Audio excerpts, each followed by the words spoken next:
Тус үзэсгэлэн худалдааг бүгд найрамдах хятад ард улсын Шинжаан угрын өөртөө засах орны Алтай болон Хамын аймаг нь Ховд аймгийн засаг даргын тамгын газар Ховд аймгийн худалдаа аж үйлдвэрийн танхимтай хамтран зохион байгуулж байгаа юм а. Ингэснээр хоёр орны худалдаа эдийн засгийн хамтын ажиллагааг нэг алхмаар урагшлуулах, аж ахуй нэгжүүдийн хоорондын хамтын ажиллагаагаа өргөтгөх, олон салбарын эдийн засаг техник технологиг хөгжүүлж, улмаар шин зах зээлийг нээн өргөжүүлэх ач холбогдолтой гэж үзэж байгаа юм а.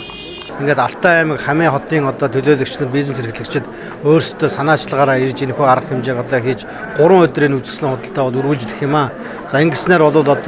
манай зэрэгэлдээ хөрш аймагуудын хооронд бизнес худалдааны